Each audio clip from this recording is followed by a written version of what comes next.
السلام علیکم ورحمۃ اللہ وبرکاتہ۔ چوتھا سبق تجوید سے متعلق مخارج کے بارے میں بیان کر رہا تھا۔ تیسرے درس میں 7 مخارج بیان کیے گئے ہیں۔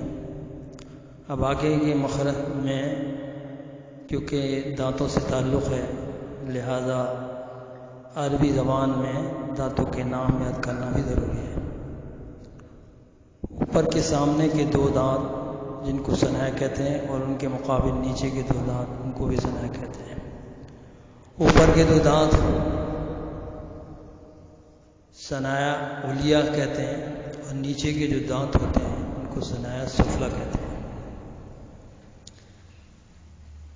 ثنایا سے ملے ہوئے ایک دائیں اور ایک بائیں 2 دانت ہوتے ہیں، ان کے مقابل نیچے ایک دائیں اور ایک بائیں۔ ان 4 دانتوں کو رباعیات کہتے ہیں، رباعی واحد ہے۔ اور ان رباعیات سے ملے ہوئے نوکیلے دانت ایک دائیں اور ایک بائیں، اوپر نیچے 4 دانت ہوتے ہیں، ان کو انیاب کہتے ہیں۔ انیاب ناب کی جمع ہے۔ پھر اس نائب سے ملے ہوئے دائیں بائیں اوپر نیچے 4 دانت ہوتے ہیں، ان کو زواحق کہتے ہیں۔ یہاں سے ڈاڑھ شروع ہو جاتی ہے۔ زاحق اس کا واحد ہے، اور ان کو ہنسنے والے دانت بھی کہتے ہیں۔ پھر زاحق سے ملے ہوئے دائیں بائیں اوپر نیچے 3 دائیں 3 بائیں، تو ایک اوپر کی سائڈ میں 6 اور پھر نیچے کی سائڈ میں 6، تو یہ 12 ڈاڑھ ہوتی ہیں، ان کو طواحن کہتے ہیں۔ طاحن واحد ہے اور طواحن اس کی جمع ہے۔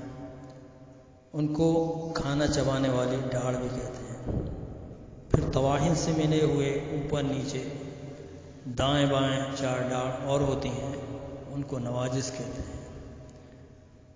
نواجس ناجس کی جمع ہے، ان کو عقل ڈاڑھ بھی کہتے ہیں۔ کل دانت 32 ہوتے ہیں، 4 ثنایا، 4 رباعی، 4 انیاب، 4 زواحق، 12 طواحن اور 4 نواجس۔ اس کو ایک شعر میں اس طرح سے قرآن نے ادا کیا: کل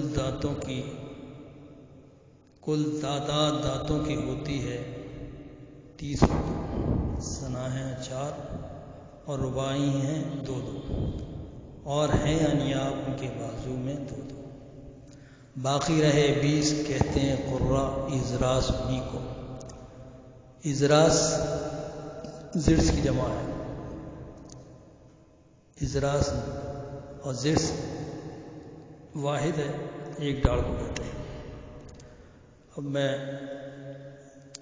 8واں مخرج بتانے جا رہا ہوں۔ 8واں مخرج زبان کی کروٹ اور اوپر کے ڈاڑھوں کی جڑ، یعنی طواحن اور نواجس سے زبان کی کروٹ اور طواحن اور نواجس سے زور نکلتا ہے۔ اس کو حافیہ بھی کہتے ہیں۔ یہ خالص عربی زبان کا سب سے مشکل حرف ہے، اس لیے اس کی صحیح ادائیگی کے لیے پوری توجہ سے مشق ضرورت ہے۔ اس کو بائیں طرف سے نکالنا کچھ آسان ہے اور دائیں طرف سے نکالنا مشکل ہے، دونوں طرف سے ایک ساتھ نکالنا بہت مشکل ہے۔ مخرج نمبر 9، زبان کا کنارہ ایک زاحق سے لے کر دوسرے زاحق تک اور اوپر کے دانتوں کے مسوڑوں سے اس سے لام نکلتا ہے، ال ال ال۔ مخرج نمبر 10، زبان کا کنارہ ایک ناف سے لے کر دوسرے ناف تک اور اوپر کے دانتوں کے مسوڑے سے اس سے نون نکلتا ہے، ان ان ان۔ مخرج نمبر 11، زبان کا کنارہ اور کچھ زبان کی پشت جبکہ ملے ثنایا علیا اور رباعی کے مسوڑوں سے اس سے را نکلتا ہے. اور اذ او، لام نون اور را تینوں کو ترفیہ اور زلقیہ بھی کہتے ہیں. مخرج نمبر 12، زبان کی نوک اور ثناء علیہ کی جڑ سے تا، دال اور تو ادا ہوتے ہیں. اور اد، ات، ات، اد، اد، اد، اوتو، ایتو، اوتو. تو دال کیونکہ قلقلہ والے حروف ہیں، ان کو جب ملائیں گے تو مخرج سے ایک آواز لوٹتی ہے، جو بانڈنگ ہوتی ہے دال اور تو میں. اد، اد، اد، اوتو، ایتو، اوتو. اور تا اور تو میں فرق یہ ہے، تا باریک پڑی جاتی ہے اور تو موٹی پڑی جاتی ہے. اد، ات، ات، اوتو، ایتو، اوتو. کیونکہ یہ حروف مستعلیہ میں سے جو میں نے بتایا تھا 7 حروف موٹے پڑے جاتے ہیں، جن کا مجموعہ ہے خص و طن قز. تو تا ان موٹے حروف میں شامل ہے. مخرج نمبر 13، زبان کی نوک اور ثناء علیہ کا کنارہ، اس سے سا، زاد اور ضا نکلتے ہیں. اذ، اذ، اذ، اذ، اذ، اذ، اوز، اذ، اوز. زال باریک پڑی جائے گی اور وا موٹی پڑ جائے گی، کیونکہ یہ حروف مستعلیہ میں سے ہے. خصا، وا، طن، قیض. اس لیے سے ضا موٹی پڑ جائے گی. ان تینوں حرفوں کو لسویہ بھی کہتے ہیں. مخرج نمبر 14، زبان کی نوک کو اور ثناء سفلی کا کنارہ اور کچھ اتصال ثناء علیہ سے، اس سے زا، سین اور صاد نکلتے ہیں.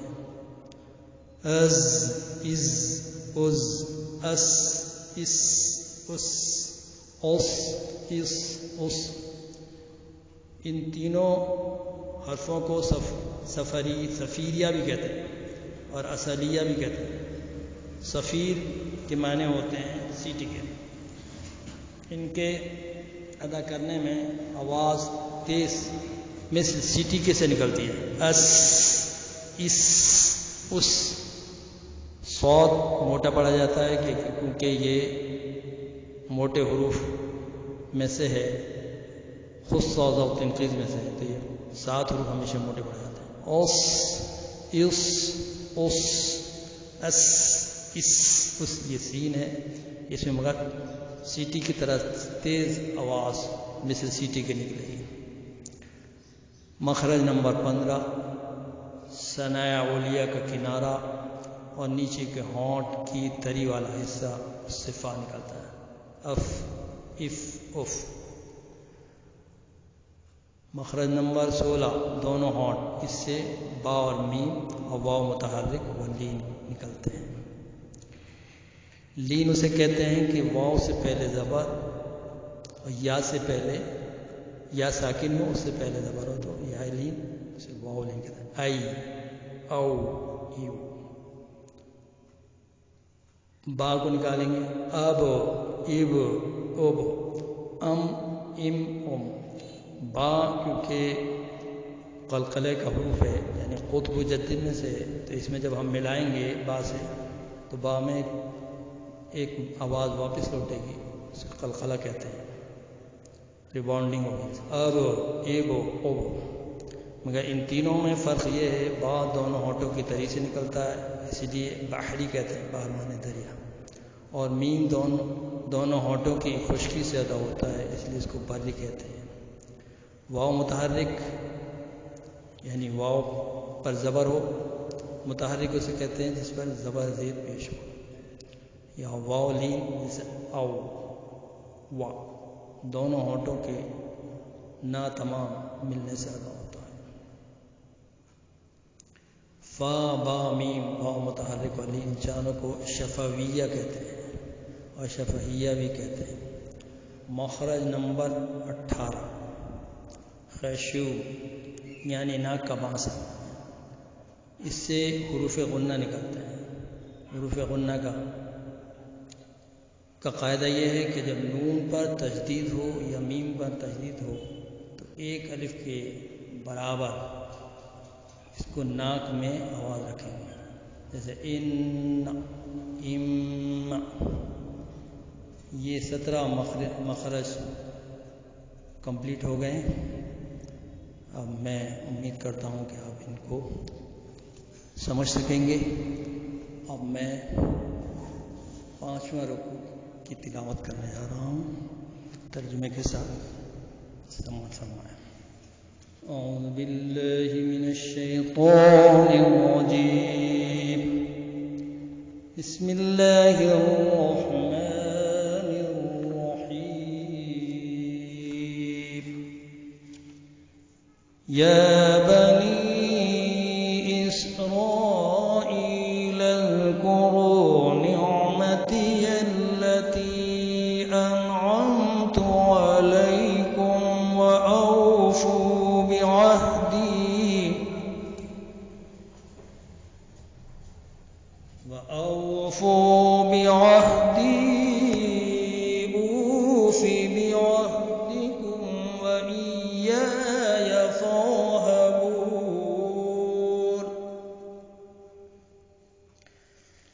وآمنوا بما أنزلت مصدقا لما معكم ولا تكونوا أول كافر به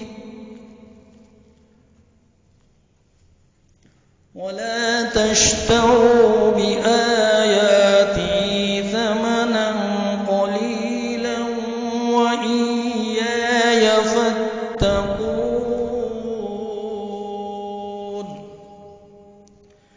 ولا تلبسوا الحق بالباطل وتكتموا الحق وأنتم تعلمون۔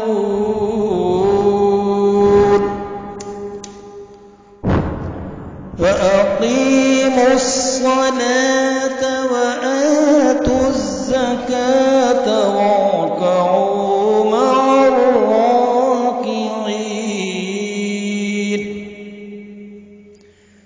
أتأمرون الناس بالبر وتنسون أنفسكم وأنتم تتلون الكتاب أفلا تعقلون؟